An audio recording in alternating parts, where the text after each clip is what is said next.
Okay, let's get into this. When we talk about bad judgments, professional ones, I mean, we usually jump straight to one thing, right? Bias. Yeah, exactly. That's what everyone focuses on, the systematic lean, maybe overconfidence or political views tilting things. And look, bias is a huge problem, Oh, obviously. absolutely, no question. But the research we've pulled together for this deep dive, it suggests there's another culprit, just as big, maybe bigger, and often, well, invisible. And that's noise. That's noise. It's essentially the unwanted randomness, judgments that should be identical, but they just aren't. It depends who's making the call or even when they're making it. Right, so not a consistent error like bias, but more like static, scatter. Precisely. Scatter's a great word for it. This deep dive, we're looking at studies, organizational audits, things that actually quantify this scatter in really important fields. And our mission here is to unpack why so many decisions, even by experts, think hiring, medicine, finance, law, why they can sometimes feel like, well, like a lottery. Exactly. It's about understanding that variability and what we might be able to do about it. Okay, so to really get a handle on this difference between bias and noise, the key metaphor everyone uses is the shooting range, right? Yeah, it works really well. Yeah. So imagine you're shooting at a target. If all your shots land close together, really tightly clustered, but they're way off to the left of the bullseye. That tight cluster, that's the bias. You're consistently missing in the same way. Perfect. Now, what if your shots are just all over the place? Some high, some low, left, right, a total mess. That's the noise. Even if maybe the average of all those scattered shots lands near the bullseye, the individual shots are unpredictable. That's it. And here's the really crucial insight from the research. Huh. You can measure the scatter, the noise, even if you can't see the bullseye. You don't need to know the true answer. Wait, say that again? You can measure the error without knowing the right answer? Well, you can measure the disagreement, the variability between judges.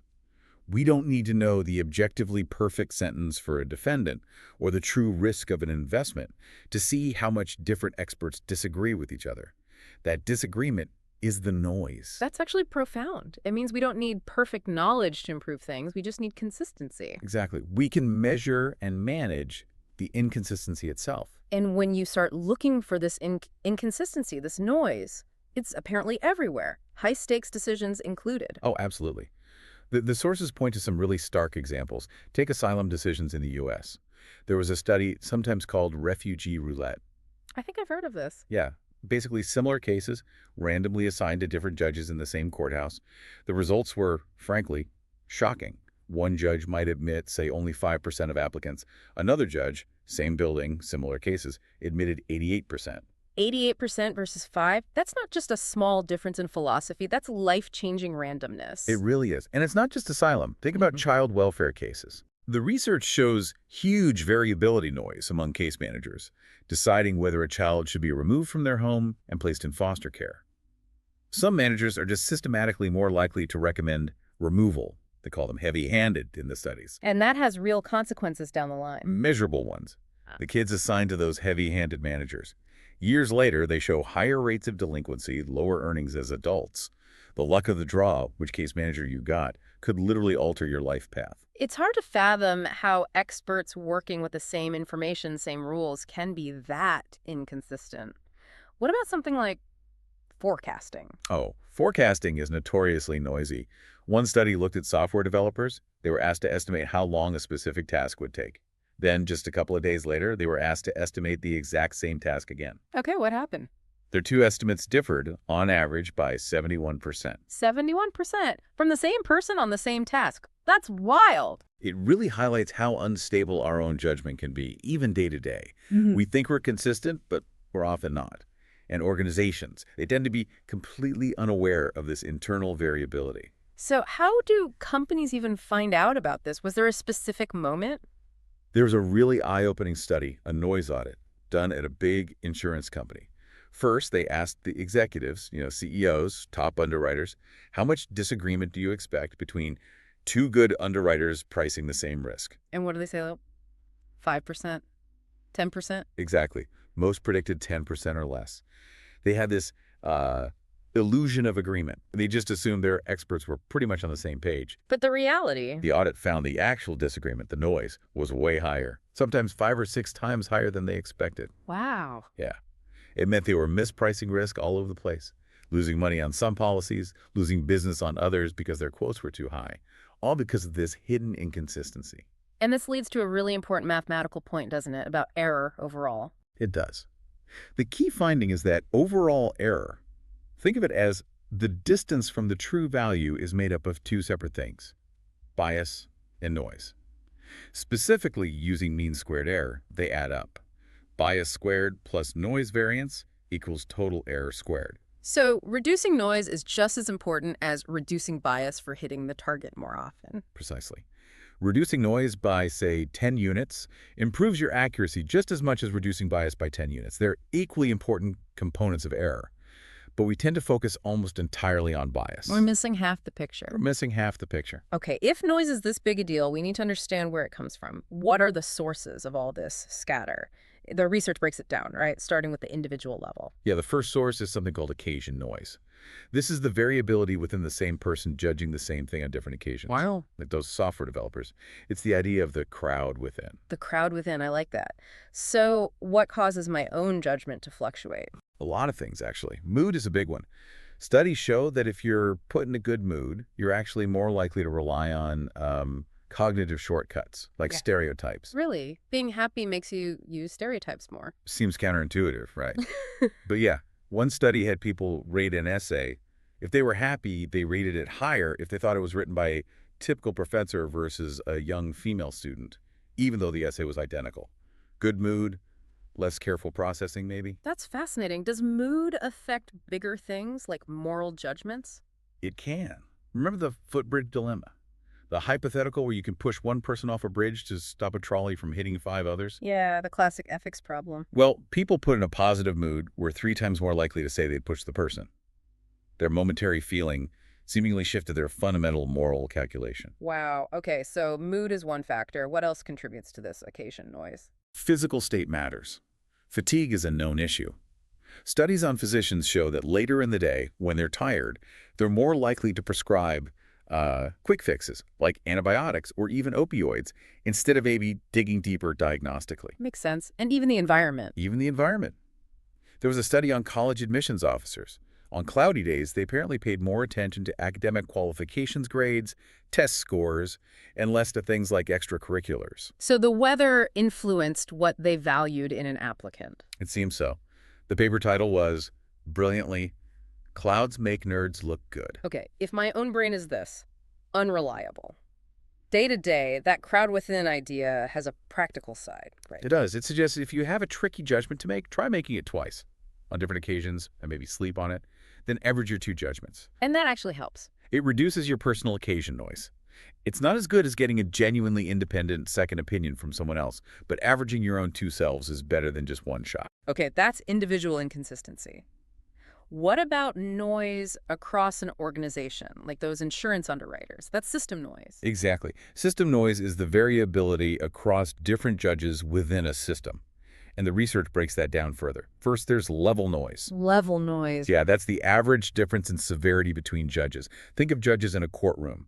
One judge might just be consistently harsher across all cases than another judge. That average difference in their sentencing level is level noise. Your classic tough judge versus lenient judge. Got it. Yeah. Like some forecasters are always optimistic, others always pessimistic. Precisely. But often, the bigger sorts of system noise is something else. Pattern noise. Pattern noise. What's that? It's more subtle.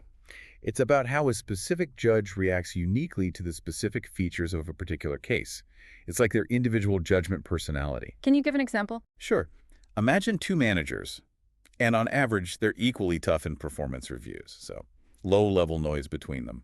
But manager A always seems to undervalue people who are very creative but maybe less organized. Manager B, meanwhile, might be really put off by anyone who seems overly ambitious. Ah, so it's not their overall severity, but their specific idiosyncratic triggers or preferences for certain patterns in the cases or people they evaluate. Exactly. It's stable for that individual. They consistently react that way, but it's unique to them, creating inconsistency across the system. This stable pattern noise is often the largest single component of system noise. Okay, so we have noise within ourselves, noise between judges' average levels, and noise from their unique patterns. What about when people get together in groups? Doesn't the wisdom of crowds help reduce noise? You'd think so, right? And sometimes it does. But often, group dynamics can actually amplify noise. How does that happen? Social influence is powerful. There was a famous study where people downloaded new songs. They set up multiple independent worlds online, all starting with the same songs. What happened was, just by random chance, whichever song got a few early downloads in one world tended to snowball. People saw it was popular and downloaded it too.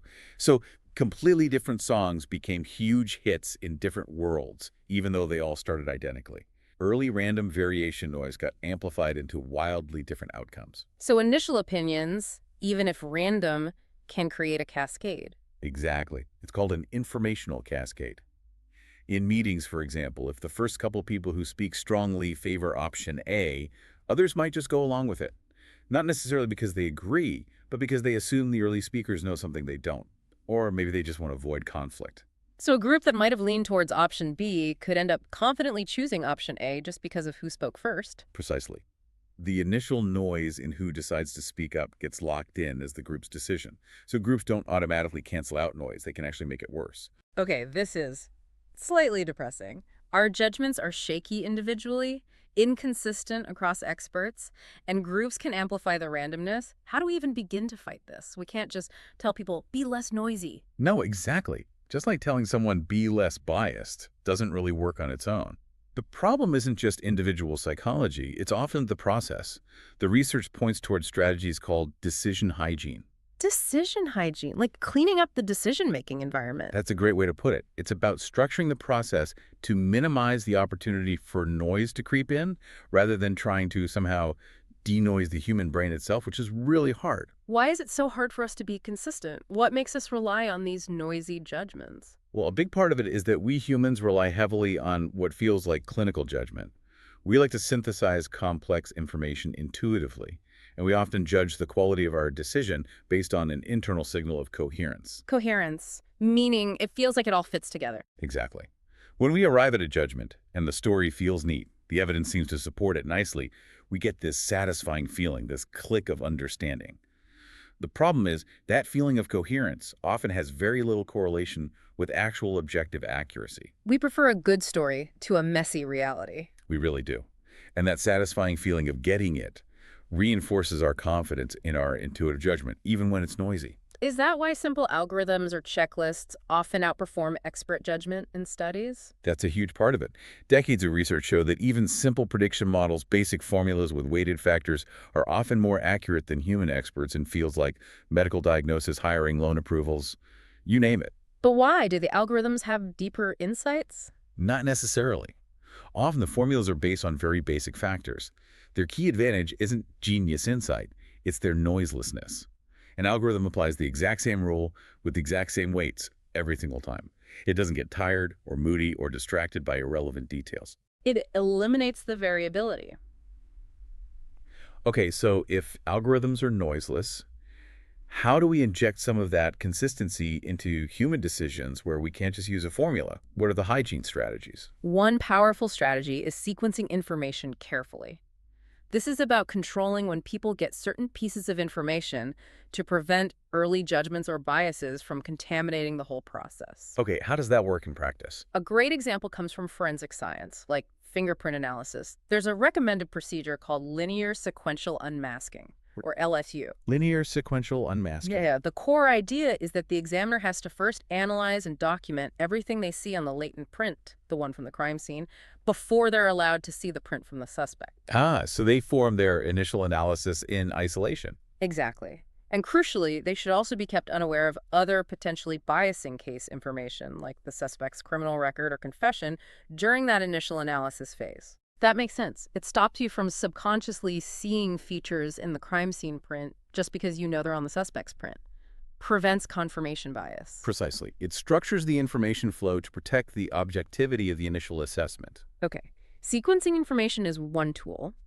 What about for big one-off decisions like hiring a CEO or making a major strategic investment? You can't always use a simple formula there. Right. For those complex, singular judgments, another key decision hygiene strategy is structuring decisions, often using something called the Mediating Assessments Protocol, or MAP. MAP, Mediating Assessments Protocol, what does that involve? It's built on three core principles. The first is decomposition. Breaking the problem down. Exactly. Breaking the big, complex judgment down into smaller, more manageable, ideally fact-based components or attributes. Think about the Apgar score for newborns. Right. Instead of just saying, is the baby healthy? They Correct. score specific things like heart rate, breathing, color. Perfect example. They replace one big, fuzzy, potentially noisy judgment with five simpler, concrete assessments. That structure immediately reduces noise because people are evaluating specific, observable things, not some vague overall impression. Okay, so decompose the problem. What's the second MAP principle? Independent assessment. This means having different people, or the same person at different times, assess these different components independently of each other. Like interviewing witnesses separately. Exactly like that. Or in hiring, you might have one interviewer focus only on technical skills, another focus only on teamwork skills, and they don't share notes until afterwards. Why is that independence so important? It helps fight the halo effect. That's where your overall impression of someone, maybe they're really charismatic, spills over and influences how you rate them on completely unrelated dimensions like their analytical ability. Independent assessments keep those ratings separate and less biased by general impressions. Okay, decompose, assess independently, Mhm. and the third principle. Delayed holistic judgment. This means you collect all the scores, all the ratings on those decomposed, independently assessed factors first. You get all the structured input on the table, and only then do you allow for an overall intuitive judgment or a group discussion to integrate everything and make the final call. So you anchor the final intuition in the structured data, rather than letting intuition run wild from the start. You got it. You structure the inputs, delay the final gut feel until the very end, making it informed by the more objective assessments. This all points towards a need for structure. It makes me think about the difference between using strict rules versus more flexible standards in organizations. That's a really important tension. Rules like 3 strikes and you're out, or always deny loans below X credit score. They completely eliminate noise, right? They're cheap to administer, but But they can be really crude. They might lead to terrible errors in specific cases because they ignore important context or nuance. exactly. The cost of error can be high if the rule is blunt. Standards, on the other hand, like promote employees based on merit or sentence offenders justly, they allow for flexibility and individualized judgment. But They invite noise. They require judgment, and judgment is inherently variable. Plus, they're more costly to implement because they require deliberation. right. So the sweet spot often lies in guidelines. Think of things like the Apgar score again, or sentencing guidelines in courts. They provide structure, they decompose the decision, they reduce noise, but they don't totally eliminate judgment. They provide guardrails for consistency. Okay, so let's recap where we've landed. Noise, this unwanted random variability in judgments, is distinct from systematic bias, and it's a huge, often hidden source of error. Yeah, it crops up everywhere, from courtrooms to doctors' offices to boardrooms, driven by things like our mood, the time of day, unique personal patterns, and even group dynamics. And the most effective way to fight it isn't just trying harder, but implementing decision hygiene. Structuring the process, sequencing information, breaking down problems, ensuring independence, and delaying final intuition. Exactly. Using structure and process to guide judgment towards consistency. So for our final thought, why is noise so often ignored? Why do we focus so much on bias and overlook this massive variability? The research suggests it comes down to a fundamental aspect of how we think. It really does. We humans seem hardwired for causal thinking. We love stories. When something happens, especially something complex or unexpected, our instinct is to build a coherent narrative, a cause and effect chain, to explain why it happened. Right. If a project fails, we don't usually think, well, there was probably a lot of random variability and unpredictable factors. We say it failed because the manager made this specific bad call or because the market shifted in this specific way. We find a specific cause. And that natural tendency to build these neat causal stories makes the messiness, the randomness, the statistical reality of noise almost invisible to us. We replace the uncomfortable truth of variability with a simpler, more satisfying explanation. Which leads to a potentially uncomfortable final question for all of us, especially when we face complex predictions about the future.